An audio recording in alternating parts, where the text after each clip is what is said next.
సద్గురు ఆశ్రమంలో ఏం జరుగుతుంది? యూట్యూబర్ శ్యామ్ మీరా సింగ్ సద్గురు మీద చేసిన ఆరోపణలో వాస్తవం ఎంత తెలుసుకుందాం. Hindi YouTuber Shyam Meera Singh background. Shyam Meera Singh journalism and mass కమ్యూనికేషన్లో డిగ్రీ చేశారు. ఈయన కుల వివక్ష, క్యాస్ట్ డిస్క్రిమినేషన్, మత అసహనం, రిలీజియస్ ఇంటాలరెన్స్, రాజకీయ అవినీతి, పొలిటికల్ కరప్షన్ లాంటి సమస్యల మీద ఎక్కువగా నివేదికలు ఇస్తూ ఉంటారు. ముఖ్యంగా ప్రముఖ న్యూస్ ఛానల్ అజ్తక్లో సబ్ ఎడిటర్గా పనిచేశారు. ప్రధానమంత్రి నరేంద్ర మోడీ మీద తప్పుడు ఆరోపణలు చేసిన కారణంగా ఆ ఛానల్ నుంచి తీసేశారు. ఆ తర్వాత యూట్యూబ్ ఛానల్ స్టార్ట్ చేశారు శ్యామ్. ఆ ఛానల్లో జగ్గి వాసుదేవ్ గారి మీద చేసిన వీడియోతో ప్రసిద్ధికెక్కారు. వెంటనే జగ్గి వాసుదేవ్ గారి టీం ఊరుకుంటుందా? అతని మీద పరువు నష్టం కేసు వేశారు. అలాగే శ్యామ్ గారు నేను పలానా పార్టీకి సపోర్ట్ అని ఎప్పుడూ ప్రత్యక్షంగా చెప్పలేదు. ఆయన ట్వీట్స్ కానీ న్యూస్ కవరేజ్ కానీ చూసుకుంటే కాంగ్రెస్ సపోర్టర్ అని ఒక అంచనాకి రావచ్చు. ఎందుకంటే శ్యామ్ కాంగ్రెస్ని ప్రసన్నం చేసుకోవడానికి, బీజేపీని తిట్టడానికి మాత్రమే ఆ ఛానల్ పెట్టాడా అని అనిపిస్తుంది.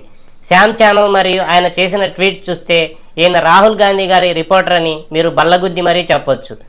సద్గురు ఆశ్రమంలో ఏం జరుగుతుంది, జగ్గి వాసుదేవ్ మీద ఏం ఆరోపణలు చేశారు అనేది ఇప్పుడు చూద్దాం. సద్గురు మీద శ్యామ్ చేసిన ఆరోపణలలో ముఖ్యమైనవి 5. అవేంటో తెలుసుకుందాం.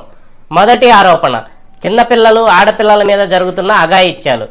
ఈషా ఫౌండేషన్కి అనేక రాష్ట్రాల్లో ఈషా రెసిడెన్షియల్ స్కూల్స్ అండ్ ఆశ్రమాలు ఉన్నాయి. అందులో చిన్నపిల్లల మీద అఘాయిత్యాలు జరుగుతున్నాయి. దానికి సాక్ష్యం కింద 2008లో ఇక్కడ 7 సంవత్సరాల అమ్మాయిని అత్యాచారం చేశారని, అంతేకాకుండా అక్కడ ఉన్న తమ బంధువుల అమ్మాయి, తన చిన్న కొడుకు కూడా బాధితులే అని యామిని రాగిని అనే ఆమె న్యూస్లో తెలిపారని శ్యామ్ చేసిన ఆరోపణలో ముఖ్యమైనది.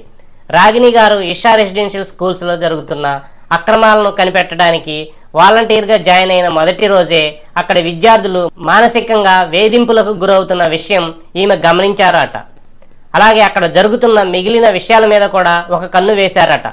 ఆ సందర్భంలో యామిని గారికి తెలిసింది ఏంటంటే 2008లో అక్కడ ఒక అమ్మాయిని అత్యాచారం చేయడంతో పాటు అక్కడ ఉన్న చిన్నపిల్లల విద్యాలయంలో ఉన్న ఆడపిల్లలని బట్టలు లేకుండా మెడిటేషన్ చేపిస్తారు అని ఆమెకు తెలిసిందట.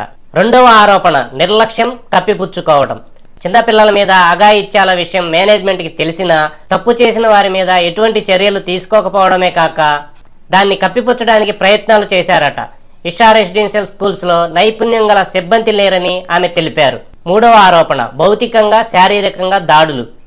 యామిని రాగిని గారి 3వ రిపోర్ట్లో అక్కడ ఉన్న చిన్నపిల్లలను మానసికంగా, భౌతికంగా దాడులకు గురి చేస్తూ తల్లిదండ్రుల నుంచి పిల్లలను దూరంగా పెడతారు. స్కూల్ పిల్లలు వాళ్ళ తల్లిదండ్రులకు పంపించే లెటర్స్ అక్కడ ఉన్న సిబ్బంది ముందే చూసి వాళ్ళకి అనుకూలంగా ఉన్న లెటర్స్ని మాత్రమే తల్లిదండ్రులకు పంపిస్తారట.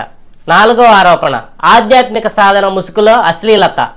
ఆడపిల్లలను బట్టలు లేకుండా మెడిటేషన్ చేయించడం ఎందుకని ప్రశ్నిస్తే వెన్నెముక్కకు వెలుతురు తగలాలి అనేది వాళ్ళు చెబుతున్న కారణమట. 5వ ఆరోపణ, సన్యాసులుగా మారడానికి ప్రేరేపించడం. అక్కడ ఉన్న చిన్నపిల్లలని బ్రహ్మచర్యం దిశగా బ్రెయిన్ వాష్ చేయడం. దీనికి సాక్ష్యం ప్రొఫెసర్ కామరాజ్ అనే వ్యక్తి ఈషా రెసిడెన్షియల్ స్కూల్స్లో 2 పిల్లల్ని బ్రెయిన్ వాష్ చేసి సన్యాసం తీసుకునే విధంగా చేశారని కోర్టులో కేసు వేశారట. అయితే కోర్టు మాత్రం ఆ పిల్లలిద్దరూ మేజర్లు, వాళ్ళకి స్వతంత్రంగా ఆలోచించి నిర్ణయాలు తీసుకునే స్వేచ్ఛ వాళ్ళకి ఉందని కేసు కొట్టివేయడం జరిగిందని తెలిపారు. అలాగే ఈషా ఫౌండేషన్ నుండి 6 మిస్ అయ్యారు. 2017లో ఒకడు మరణించారని శ్యామ్ చేసిన ఆరోపణలు. ఈ ఆరోపణలు అన్ని యామిని రాగిని గారు ఇచ్చిన రిపోర్ట్స్ ఆధారంగా మాత్రమే చేసినవి. ఈ ఆరోపణలు సాధారణమైన ఆరోపణలేమీ కాదు, చాలా తీవ్రమైన ఆరోపణలు. అవి కూడా ఎటువంటి ఆధారాలు లేకుండా రాగిని గారు మాత్రమే ఇచ్చిన రిపోర్ట్స్ ఆధారంగా శ్యామ్ చేశారు. దీన్ని బట్టి ఇవి తప్పుడు ఆరోపణలని మనం అర్థం చేసుకోవచ్చు.